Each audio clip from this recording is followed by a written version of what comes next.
Hi guys, BoylerRoom here.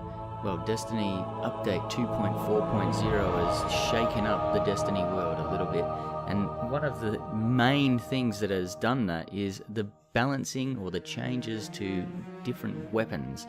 So I want to go through some of that, so strap yourselves in because this one could take a while. So I'm going to start with exotic weapons first, and let's have a look here. The FABIAN strategies had a change. So this one's been changed so that kills with the weapon now automatically load a portion of the magazine. It's reloaded automatically for you. And the base range has been increased by 16%, and stability is also being given a buff by 44%. That's no small amount. Thorn, it's in the highest category for pretty much everything and has that damage over time effect. They've had a look at it and thought, well, we need to change something because Send It gives it maximum range for the hand cannon class. They've actually reduced the base range of Thorn by 25%. That's a huge change in the range as well. So Universal Remote's been changed around a little bit. The exotic perk that gives the range bonus has actually been reduced by a massive 75%. To compensate, the weapon's actually been given an increased rate of fire. So if you're at close range, well, big deal. But I know that I've been getting slaughtered by Universal Remote. DREG'S Promise has been retuned with an increase in damage by 8%, and it's also got an extra 3 bullets in the magazine. BOOLEAN GEMINIO now has an intrinsic perk it didn't have before. Now it has high caliber rounds, which is actually something that was taken off of the MITRE, and now it's been added to BOOLEAN GEMINIO. Interesting. No Time to Explain has also received an intrinsic perk. It now has Head Seeker. If you've got a pulse rifle and you've got Head Seeker, super good perk. Touch of Malice has had a bit of a change. Now this one's going to be interesting because it is used in the raid, in particular, King's Fall, but not just when you've got an aura of immortality or anything like that. When you have Blessing of Light to take down the ogres, the Touch of Malice perk has actually been changed so that as soon as the damage infliction begins, you lose Blessing of Light. So the first bullet doesn't actually damage you, but it won't just remove a portion of Blessing of Light, it will completely eliminate it.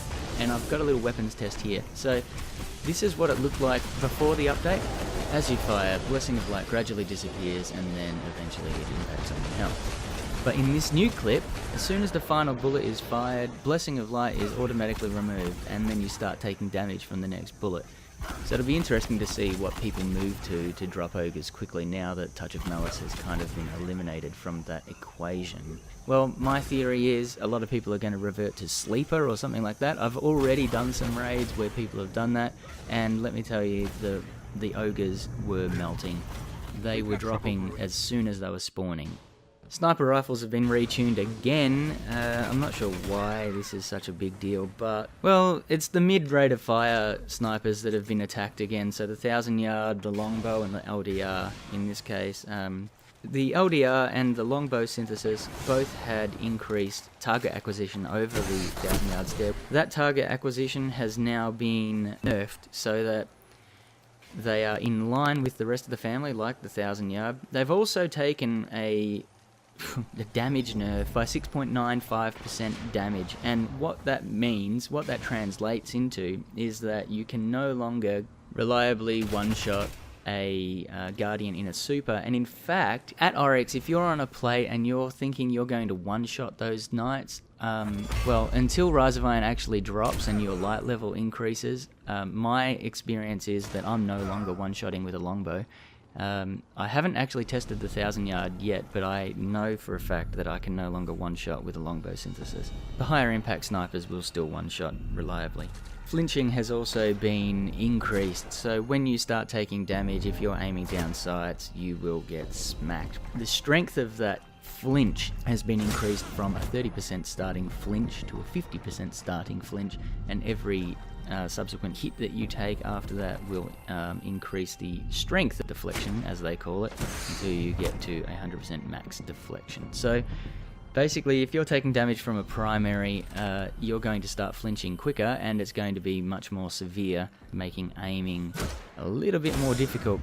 That's where unflinching, if that perk isn't still broken, comes into play if you've got that perk on your weapon. Auto rifles have been readjusted again.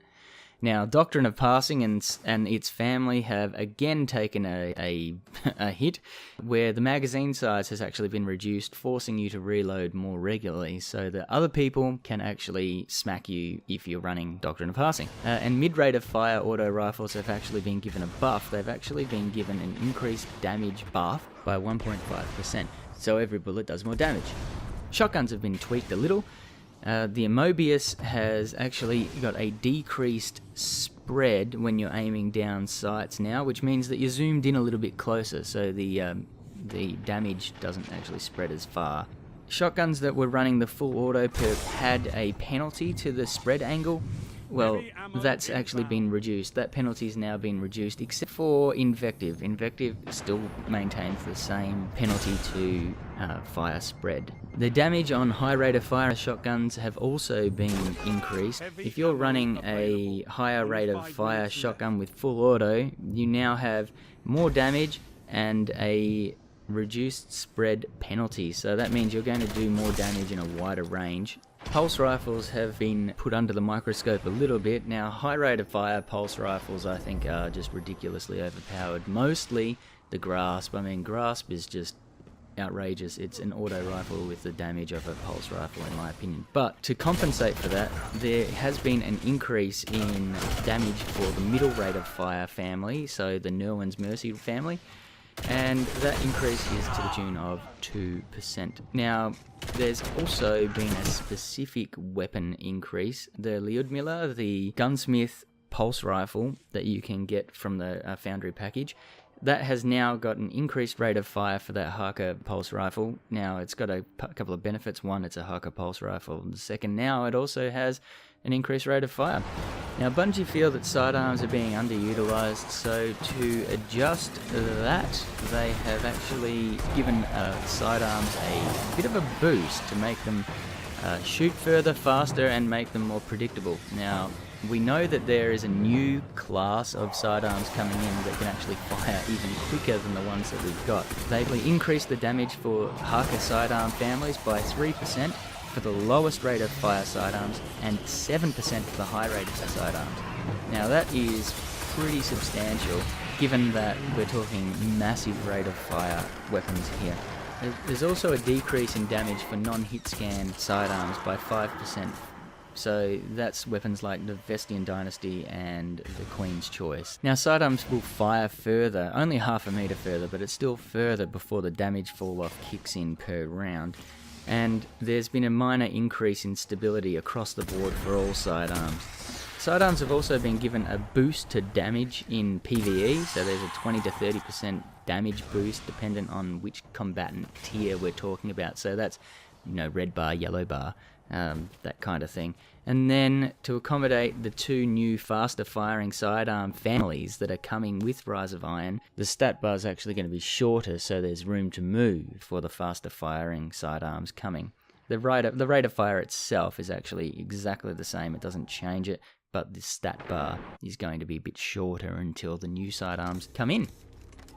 Now, rocket launchers have had a little tweak where cluster bombs and grenades and horseshoes have basically been looked at, and what they think is grenades and horseshoes is too effective and procs too far away, and cluster bombs doesn't do enough damage.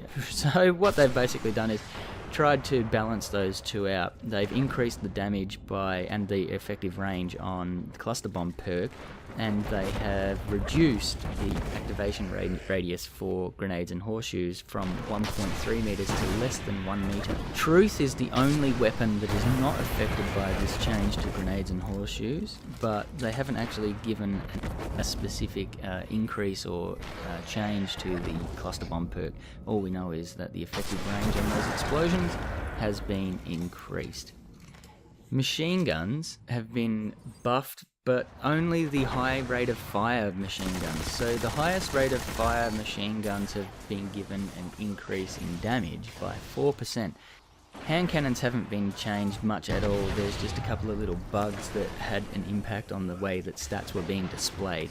Fusion rifles weren't adjusted at all. There was just a bug fix that corrected the display for things like accelerated cores, that sort of thing. And finally, perks. Perks that have been adjusted, changed, or adapted in some way are as follows. Take a knee now activates after half a second of crouching, and it's also got an added flinch reduction of 25% and an increased aim down sight speed of 25%.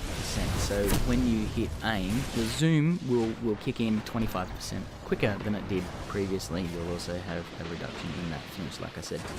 Exhumed now has an added extra 5 seconds of effective time, so it's now gone to 15 seconds, although from memory I thought Exhumed was more like 12 seconds starting, not 10.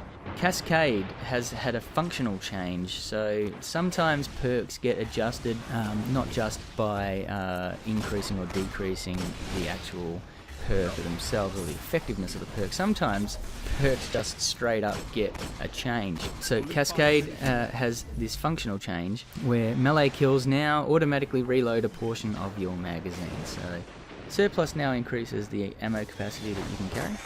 Grave Robber now has an increased chance to activate by 25% instead of 20%, which is what it was at. Guerrilla Fighter, an increased stability and range bonus of 200% when the perk activates. You've got to be hiding behind a rock or something like that. It's just, I just don't think there's any value in that perk personally. And then we have the magazine perks. So these magazine perks now give you range bonuses. They've removed the impact stat bonus that had no effect. It was just showing on the stat bar on the user interface. That's now been removed. So the 3 key magazine perks here that we're talking about: armor piercing, high caliber rounds, and skip rounds. Armor piercing reduces handling by 4, adds range by 4. High caliber adds range by 3 and reduces handling by 5. And skip rounds has an additional bonus. It adds 5 to your range, reduces your handling by 3, but it also gives you +5 in your inventory. Those are little important things to remember if you're trying to work out whether you run high caliber rounds, armor piercing, or skip rounds, and you're still considering things like stability or your range or your inventory. So, unflinching. Earlier I talked about the increased flinch or aim deflection on snipers. So now if you've got a sniper that has unflinching, not only are you going to flinch more and harder earlier, but unflinching, if you have that perk, which I talked about earlier, that perk has actually been reduced or nerfed from a 25% flinch reduction to only a 15% flinch reduction.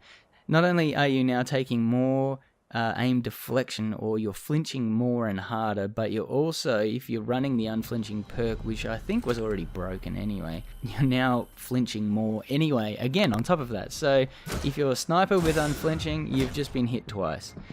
And for those people who were suffering from Firefly and it causing issues, display issues, and people were having issues where it was actually crashing the game for them. I have a friend who plays, and when he fires, he actually is hit by the perk Firefly, and he's actually, I think he's killed himself a couple of times because of Firefly. When he shoots something else, he activates with Firefly.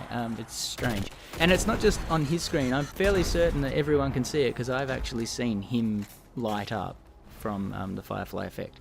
Anyway, that has supposedly been corrected now, so hopefully there is a fix for that. If you were having issues with Firefly, sounds like that's been fixed. That is all the changes in weapons for 2.4.0. I told you it was going to be a long one. I apologize for that, but there were a lot of changes.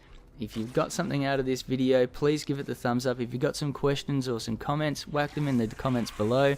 If you don't already, please subscribe to the channel, and thanks for watching. I'll see you next time.